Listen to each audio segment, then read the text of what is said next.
जिला पंचायत के सम्मानीय अध्यक्षगण,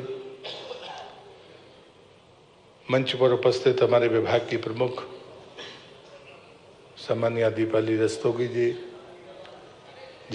हमारे पंचायत के डायरेक्टर, प्रधानमंत्री सड़क के हमारे सीईओ, आजीविका मिशन के हमारे डायरेक्टर और एक और नीचे बैठे हैं अभी अन्य सभी अधिकारीगण, जिला पंचायत के उपाध्यक्षगण, जिला पंचायत के सीईओ, कुछ जनपद के चुनिंदा महानगर के आसपास के जनपद के हमारे सीईओ, अध्यक्ष, वहाँ से संबंधित ग्राम पंचायतों के सरपंचगण जो महानगरों के आसपास के हैं।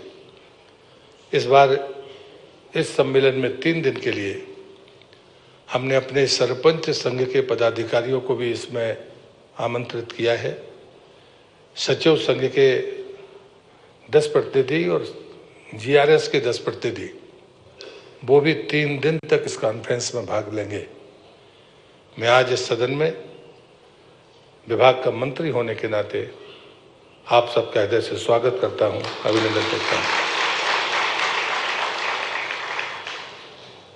कुछ जिले के कलेक्टर्स भी यहाँ पर उपस्थित हैं जिन्होंने महत्वपूर्ण कार्य किया है। मित्रों, मैं सिर्फ माननीय मुख्यमंत्री जी के अभिनंदन के लिए यहाँ खड़ा हुआ हूँ, लेकिन एक बात मुझे लगती है कि हम क्यों बैठ रहे हैं। ये सवाल आपसे भी पूछा जाता होगा, आपके मन में भी आता होगा कि हम क्यों बैठ रहे हैं। और मुझे लगता है कि इस व्यवस्था को, जिसको कभी गांधी, लोहिया और दीनदयाल जी ने ग्रामीण विकास के बारे में जो अवधारणा इस देश की राजनीति में दी, अगर स्वदेशी विचार की दृष्टि से हम देखें, चाहे वो राजनीतिक विचार हो, चाहे वो आर्थिक विचार हो, चाहे सामाजिक समरसता का विचार हो, उसमें पंचायती राज को अहम माना गया। लेकिन बाद में कानून बना।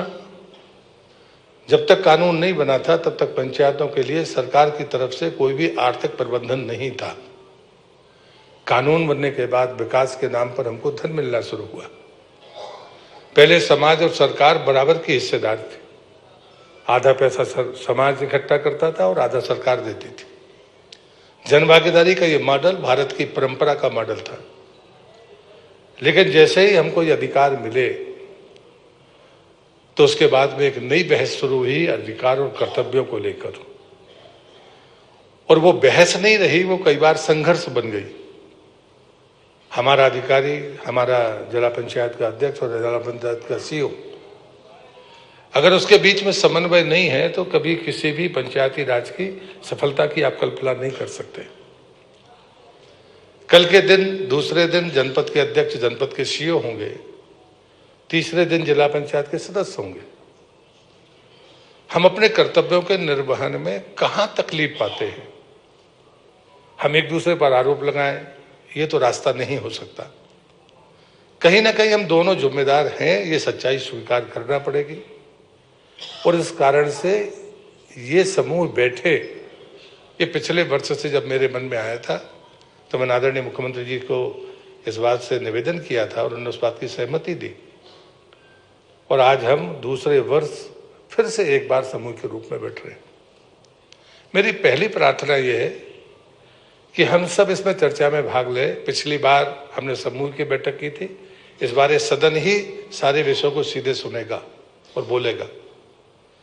फॉर्मेट भी ये बदला है कि अब मंत्री पहले नहीं बोलेगा, पहले आप बोलेंगे, मंत्री उसको समाधान के तौर पर कुछ कह सकता है तो वो कहेगा।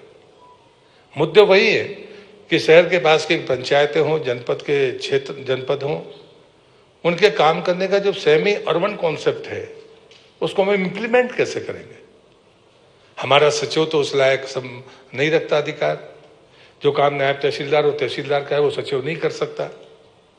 सेस कलेक्शन का मामला हो, आश्रय निधि को इकट्ठा करने का मामला हो, जैसे वित्तीय मामले हैं जिनके बारे में हमें मिलकर सोचना ही होगा।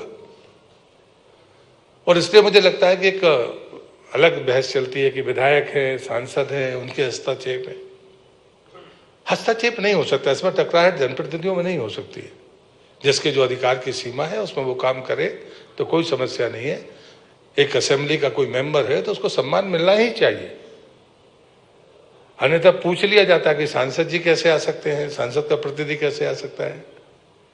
हमारे पास में अगर सदन में वो अधिकार हैं तो यदि कोई जनप्रतिनिधि आता है तो उसे तो सम्मान मिलना ही चाहिए। अंत में मैं ये बात कहूंगा कि जो आत्मनिर्भरता की मैं विचार रखता हूं, और भारतीय जनता पार्टी ने अभी आत्मनिर्भर भारत को लेकर पूरे देश में जागरण शुरू किया। इस मन से बाहर आइए, इस सोच से बाहर आइए कि आर्थिक स्वतंत्रता और आर्थिक मजबूती आत्मनिर्भरता नहीं है। ये जो हमारे मन में भर गया है कि पैसा होगा तो हम आत्मनिर्भर हैं। आपके पास में संपन्नता हो और हर दिन आपके गांव में झगड़े हों, आप आत्मनिर्भर हैं। आपके पास में पैसा हो और बीमारियां आपके दरवाजे पर दस्तक देती रहे, आप आत्मनिर्भर हैं। आपके पास में पैसा ही पैसा है और नशा हर घर में है, आप आत्मनिर्भर हैं, स्वावलंबी है। आप कैसे कह सकते हैं? अब इस देश के सामने नई चुनौतियां हैं। बीमारी भी बाहर से आती है, वो हमारी मर्जी से नहीं आती। कोरोना उसका उदाहरण है।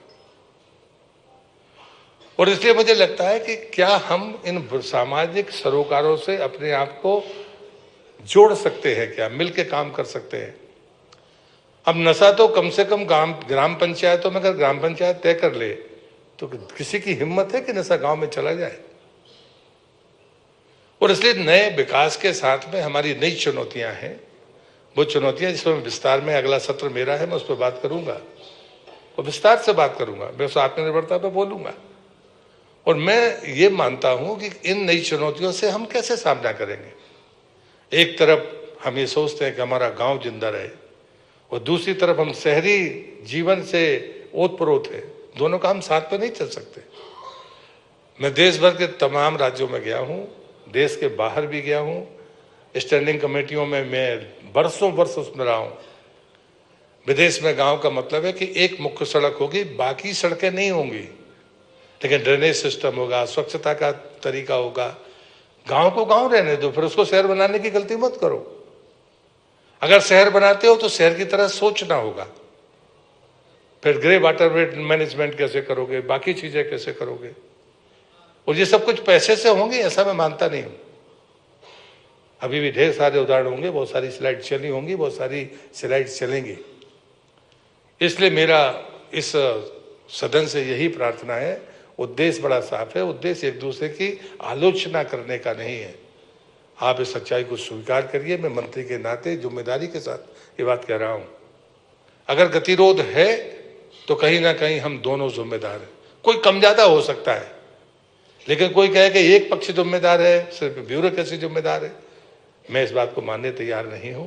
हाँ, दोनों को तय करना होगा कि यदि हम वित्तीय प्रबंधन बढ़ाना चाहते हैं तो अगर हम जनप्रतिनिधि बने हैं, हम जैसी भी परिस्थिति में बने हों, लेकिन अगर हम जनप्रतिनिधि हैं तो हमको ये तय करना होगा कि स्वावलंबन में मैं कैसे मजबूती दूंगा। और मैं हमेशा कहता हूं, कितने पैसे आते हैं आपके पास? भारत सरकार का 15वां वित्त, मनरेगा, राज्य सरकार का 5वां वित्त, वो भी मुख्यमंत्री जी की कृपा से इस बार ज्यादा हो गया तो पैसा दिखने लगा। इसके पहले 1900 करोड़ थे, इस बार कार्यशाला है। जिला पंचायत, जनपद पंचायत, पंचायत और पंचायत के साथ हमारे विविध प्रकार के कामों के साथ जोड़ते जोड़ते उनकी चर्चा करने के लिए है। संवाद भी करेंगे, बात भी करेंगे, चाय भी पिएंगे। जल्दी क्यों करते भाई? आपके लिए क्या मना है? धीरे धीरे रे मना, धीरे सब कुछ होए। माली सींचे सो घड़ा, ऋतु आए फल होए। ऋतु तो आने दो दादा, जल्दी क्या कर रहा? अभी तो हमारी धीरे से परमात्मा की कृपा से आप अपन सब बैठ करके संवाद करके कुशवाहा ठाकरे, आपको अंदाजा है जिस सभागार में हम बात कर रहे हैं ये 1956 से लगा करके नई विधानसभा बनने तक ये विधानसभा ही थी। हम तो मौका दे रहे हैं आने वाले समय में आप नई विधानसभा तक पहुंचो। ये उसकी शुरुआत, उसकी परंपरा। आज हमारे पास स्थानीय शासन के नाते से 74वें संविधान संशोधन के बाद जिला पंचायत, जनपद पंचायत, पंचायतों को अधिकार संपन्न बनाते हुए मध्य प्रदेश सरकार के माध्यम से माननीय मंत्री, जिन्होंने माननीय प्रधानमंत्री जी का ये हमारा स्वप्न है, आत्मनिर्भर भारत और आत्मनिर्भर पंचायत, इसी को क्रमशः चरणबद्ध रूप से आत्मनिर्भर पंचायत और समृद्ध मध्य प्रदेश के इस घोष वाक्य के आधार पर 3 दिवसीय जो कार्यशाला का आयोजन किया है, मैं माननीय मंत्री जी का अभिनंदन करना चाहूंगा, श्रीमान प्रहलाद सिंह पटेल जी का। माननीय मंत्री राधा सिंह जी, आपका भी स्वागत, अभिनंदन, आपका भी वंदन।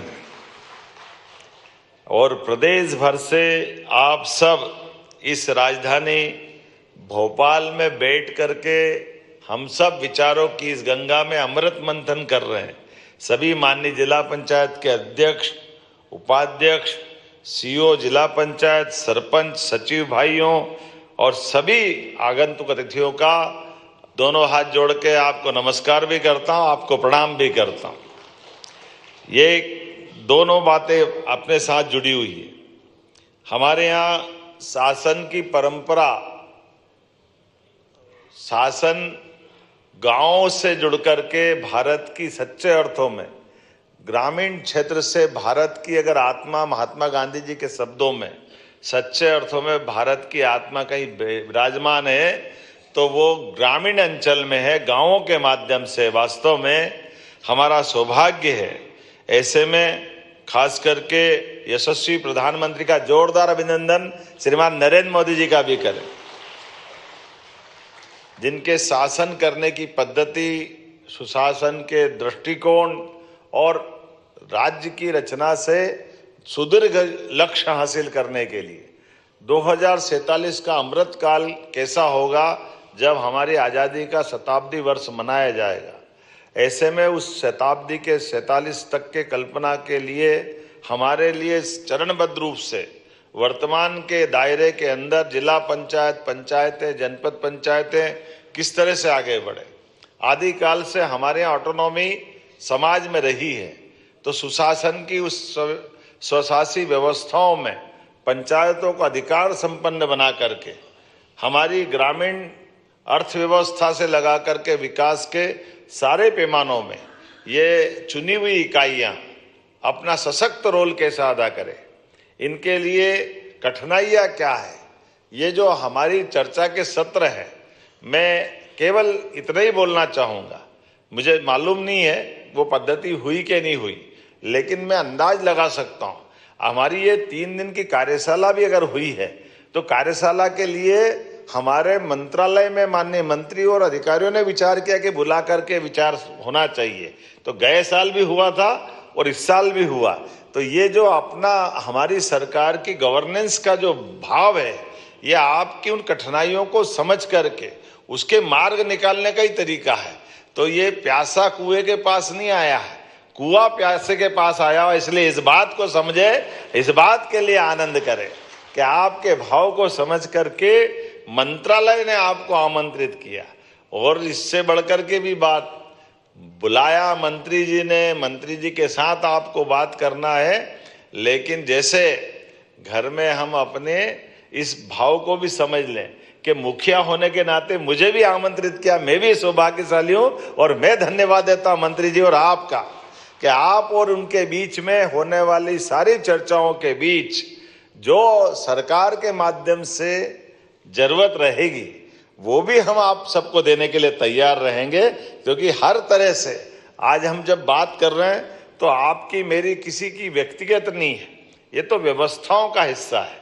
आज हम मुख्यमंत्री हैं, आप मंत्री हैं, कोई जिला पंचायत अध्यक्ष है, कोई उपाध्यक्ष है, तो ये दायित्वों के आधार पर विभाग के अंदर के काम करने की रचना में मैं तो मजाक कर रहा था। अभी हमारे जलगंगा संरक्षण अभियान के पुरस्कार जिन जिन को मिले, जोरदार बधाई आप सबको, जिनके माध्यम से जलगंगा संरक्षण अभियान हमने गत वर्ष प्रारंभ किया। और जलगंगा संरक्षण अभियान के आधार पर आपने पेवल पोर्टल में दर्ज किया और दर्ज करने के आधार पर खंडवा सहित जिन जिन ने भूमिका अदा की, तो वाकई आपको बधाई। लेकिन मैं ये सोच रहा था कि ये योजना तो हमने लगाई, राज्य का रह गया, पता ही नहीं चला। जिले भारत वर्ष को, भारत सरकार को तो दिखे हैं, लेकिन ये अच्छा काम करो तो सुगंध सब दूर फैलती है ना। चलो जोरदार बधाई आपको इस नाते से भी।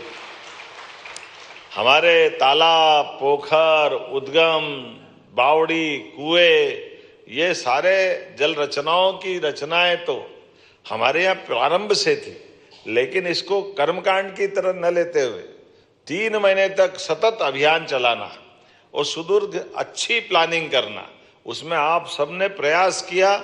हमारे राज्य के लिए ये सौभाग्य की बात है कि इसका पहला पुरस्कार और कई पुरस्कार राज्य को मिले। वैसे तो बूंद बूंद का जल का अपना सबका जीवन से संबंध आता है, और ऐसे में प्राकृतिक जल स्रोत के लिए अपने चिंता कर रहे हैं, ये बड़ी बात है। मेरी अपनी ओर से पुनः बधाई, क्योंकि हमारे लिए खाने पीने की व्यवस्थाओं के साथ जल से जो संबंध आता है, ये इसी प्रकार से है कि हम प्रतिदिन अगर स्नान भी कर रहे हैं तो क्यों कर रहे हैं। हम में से इस जिज्ञासा का समाधान के लिए उत्तर खोजने जाएंगे तो हमको अपने आप से कई सारे प्रश्न मिलेंगे। कोई कह रहा है शरीर की शुद्धि के लिए, कोई कह रहा है शरीर को अच्छा लगता है इसलिए, अलग अलग प्रकार से। लेकिन सनातन संस्कृति के माध्यम से जल से मनुष्य का संबंध, हमारी सबकी पृथ्वी पे उत्पत्ति अगर हुई है तो जल जीव के रूप में हुई है। तो हमारे एक तरह से इस लौकिक जगत के हमारे माता पिता की भूमिका से भी पहले भूमिका प्राण के रूप में आत्मा अगर आई है तो जल से आई है। इसलिए जल सदैव सबको आकर्षित करता रहता है। जल से हमारे अपने जीवन के संबंध का, निराशा का दौर हो, आनंद का क्षण हो, जल के पास जाते ही आपको एक अलग प्रकार की एहसास होता है।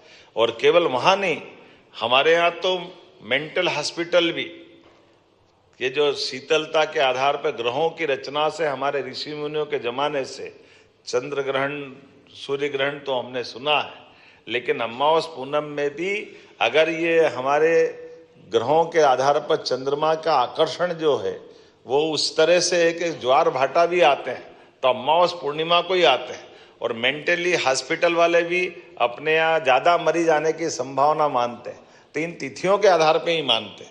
क्योंकि जो जल की रचना में अगर केवल वहाँ नहीं, एक वेद वाक्य जत पिंडे तत ब्रह्मांडे, जैसा पिंड है वैसे ही ब्रह्मांड है। और पिंड की पंच तत्वों से बनी हुई रचना में 70% जल है।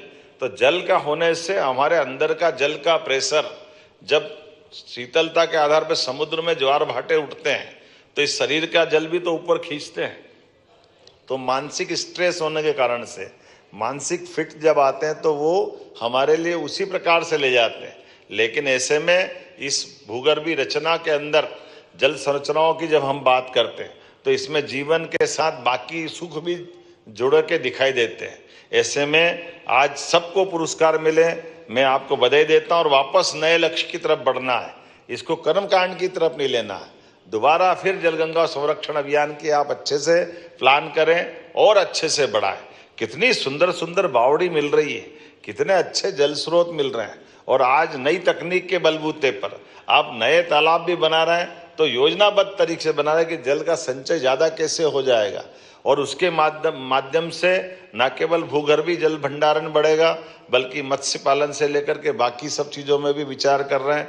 एक बगिया माँ के नाम से लेकर कई प्रयोग हुए हैं, इसकी भी बधाई देना हो। और जैसा कि माननीय मंत्री जी ने कहा है कि हमने कहा कि पंचायत के माध्यम से कई सारी जो मूलभूत चीज़ें हैं उन मूलभूत चीज़ों पे जरूर ध्यान देना चाहिए। मुझे तो इस बात का आनंद है कि जब हमने अपनी तरफ से सरकार के माध्यम से सरपंचों को 25 लाख तक का खर्च करने का अधिकार दिया है तो ये भी तो अच्छी बात हुई कि नहीं हुई। हमारे अपने लिए जोरदार ताली वाली बजा करके पंचायतों के सरपंचों को 25 लाख का ये जो अधिकार देने का मतलब ये शुरुआत है, और भी बहुत सारी बातें होगी। लेकिन जब मैं अभी माननीय मंत्री जी से बात कर रहा था तो आपने कहा कि ये उपाध्यक्ष हो जिला पंचायत के या जनपद के, ये शिक्षा समिति के अध्यक्ष तो है, लेकिन ये स्कूल में जाते तो कोई इसका जाना न जाना कोई महत्व नहीं रहता है।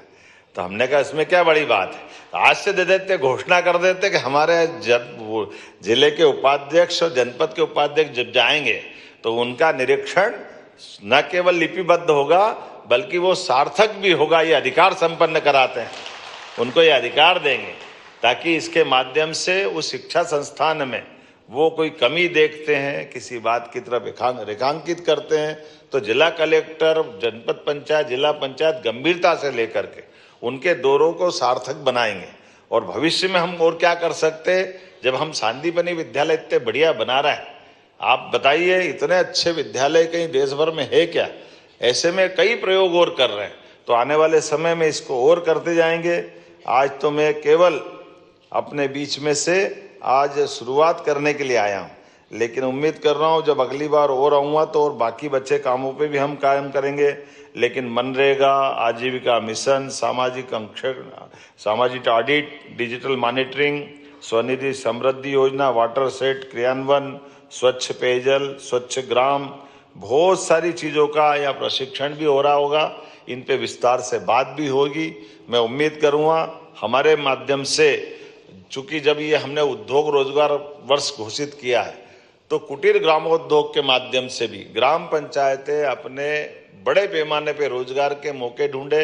नदी जोड़ो अभियान के माध्यम से जब हमने हर खेत तक पानी पहुंचाने की बात कही, और ये प्रयोग भी अपने देश में पहला ही है, जब हम अपने पंचायतों के लिए पीने के पानी के प्रबंधन में भी ये भी अधिकार दे रहे हैं, ताकि वो मेंटेनेंस का काम और ये जो दोनों प्रबंधन है, मुझे लगता है इसका प्रशिक्षण भी कार्यशाला के माध्यम से होगा। तो जब हमने हर घर जल की बात कही है, तो गांव के अंदर भी हर घर तक पानी पहुंचाने का ये संकल्प यद्यपि बड़ा है, लेकिन आप, मुझे पूरा भरोसा है इसमें भी सार्थक भूमिका अदा करेंगे। अब कई पंचायतों में तो सुव्यवस्थित विकास का भी संकल्प लेके बढ़े। शायद विदिशा से शुरुआत हो रही कि पंचायतें अपने गांव के अंदर भी विकास के मामले में अपना खुद का भी मास्टर प्लान बना के आगे चलेगी। निवेश की या निवास की दोनों व्यवस्थाओं को लेकर अच्छा प्लान करें। सरकार जो आप अच्छा सोचोगे सब आपके साथ चलने को तैयार है, और उम्मीद करेंगे आज के इस खास करके शुरुआती सत्र में आपके सभी प्रकार के सत्रों की अच्छे से पूर्ति करते हुए मैं एक बार फिर इस अच्छे अभियान के लिए बधाई देना चाहता हूं, और उम्मीद करता हूं कि एक बड़ा अभियान आपके साथ जुड़ा है। जब हम सौर ऊर्जा बहुत बड़ा, मैं वही बता रहा हूं कि एक बड़ा अभियान कि हमारे यहाँ सोलर पंप को लेकर के पूरे देश में अनूठी योजना बनी। हर किसान को लेकर के 3 हार्स पावर और 5 हार्स पावर की, ये अभी तक 40% राशि देना पड़ती थी किसानों को। अब हमने इसमें प्लान बनाया कि 3 हार्स पावर का कनेक्शन किसी का है और वो सोलर की 5 हार्स पावर की योजना भी ले लेगा, तो 5 हार्स पावर तक केवल उसका 10% राशि देना पड़ेगी। 90% उसको ग्रांट के नाते या अनुदान के नाते से देंगे, सरकार वो देने वाली। लेकिन आपको बिजली के बिल से छुट्टी कराएंगे और उसके बजाय आपके घर में बिजली किसानों को खुद को होगी, ताकि वो अपने काम के लिए भी उस बिजली का उपयोग करे और बिजली के माध्यम से वो खेती किसानी अच्छे से अच्छा कर सके। तो ये बड़ी योजना है सोलर की, जिसके माध्यम से आप सब उस पर जुड़ के काम करेंगे। पेयजल के लिए भी उसी प्रकार से पंचायतें सोलर का उपयोग करते हुए बिजली के बिल से भी छुट्टी पा सकेगी। ऐसे कई सारे काम अपनी सरकार के माध्यम से हो रहे हैं। तो मैं कथा तो नहीं सुना रहा, थोड़ी ताली वाली बजा के आनंद भी ले सकते हैं। हमारे बीच में से कभी कभी हम भूल ही जाते कि करने क्या, इतनी गंभीरता से डूब ही गए। ये बात सही है, जरूर जरूर जरूर, चिंता क्यों कर रहे हो, चाय पिला के भेजूंगा मेरे हाउस में, आना, ऐसा मत करो यार इसका। अरे आपने को मालूम है आप पहले नंबर की कुर्सी बैठे, चिंता आपकी कर रहा हूं मैं। क्या है, बहुत अच्छा रहता है, सारे संवाद होना चाहिए। खीर अगर बन रही और खीर में दाल चारोली नहीं डले तो मजा ही नहीं आता है। तो ऐसा कोई डालने वाला आए तो उसका आनंद अलग दिख जाता है कि इसका टेस्ट अलग है। तो मैं आपके टेस्ट के साथ इंटरेस्ट से बात करके जा रहा हूं। मेरी अपनी ओर से बधाई, बहुत बहुत धन्यवाद। हार्दिक धन्यवाद माननीय मुख्यमंत्री महोदय।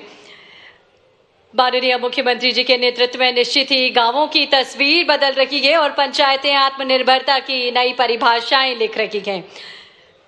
बहुत बहुत धन्यवाद माननीय मुख्यमंत्री जी। और अब हम आग्रह करते हैं पंचायत एवं ग्रामीण विकास मंत्री माननीय श्री प्रहलाद सिंह पटेल जी से, माननीय मुख्यमंत्री महोदय को सभी की ओर से स्मृति चिन्ह भेंट करें आज के इस अवसर पर।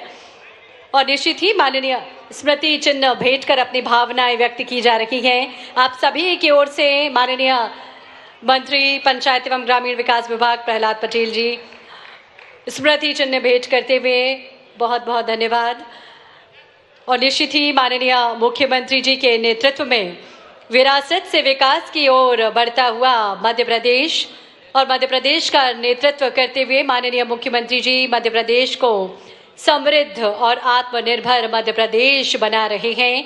निश्चित ही मध्य प्रदेश के विकास की और आत्मनिर्भर मध्य प्रदेश की एक नव गाथा लिख रहे हैं। तो एक बार जोरदार तालियों के माध्यम से माननीय मुख्यमंत्री जी का पुनः अभिनंदन करें, आभार व्यक्त करें माननीय मुख्यमंत्री जी का।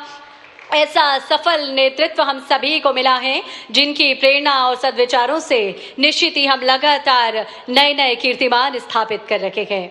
बहुत बहुत धन्यवाद माननीय मुख्यमंत्री जी।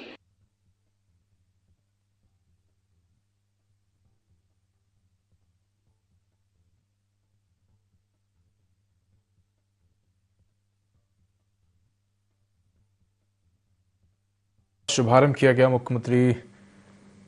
हमारा राज्य जब कदम से कदम मिला के आगे चलना चाहता है, ऐसे में 2047 का समृद्ध मध्य प्रदेश किस प्रकार से रहे, उसकी बड़ी भूमिका इस विचार मंथन के दौर से निकलेगी। मेरी अपनी ओर से सभी माननीय सदस्यगणों को, सरपंचों को, अध्यक्षों को बधाई। एक घोषणा माननीय मंत्री जी के सुझाव पर हमने की है कि जिला पंचायत के उपाध्यक्ष और जनपद के उपाध्यक्ष जो शिक्षा समिति के अध्यक्ष होते हैं, ये जब शिक्षा विभाग में जाएं, शिक्षा संस्थान को देखें तो इनका दौरा प्रभावी बने। शासन उसको गंभीरता से लेगा, उनके बताए गए सुझावों पर भी अमल करेगा और उनके माध्यम से हमारे शैक्षणिक गुणवत्ता के लिए जो बेहतर हो सकता है वो सब करेंगे।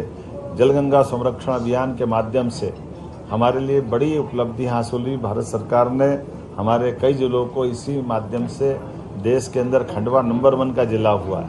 अभी तक हम स्वच्छता में और बाकी चीज़ों में आगे थे, लेकिन हम पेयजल और भूजल भंडारण से लेकर के जलगंगा संरक्षण के अभियान के माध्यम से खंडवा अपनी इस भूमिका में आगे आया है, जब देश में नंबर 1 का स्थान लाता है। ऐसे एक नहीं, कई सारे सेक्टर में बड़ी संभावना है और हमारी पंचायतों के माध्यम से हम सभी प्रकार के जन कल्याणकारी योजनाओं को लागू करेंगे। मेरी अपनी ओर से शुभकामनाएं।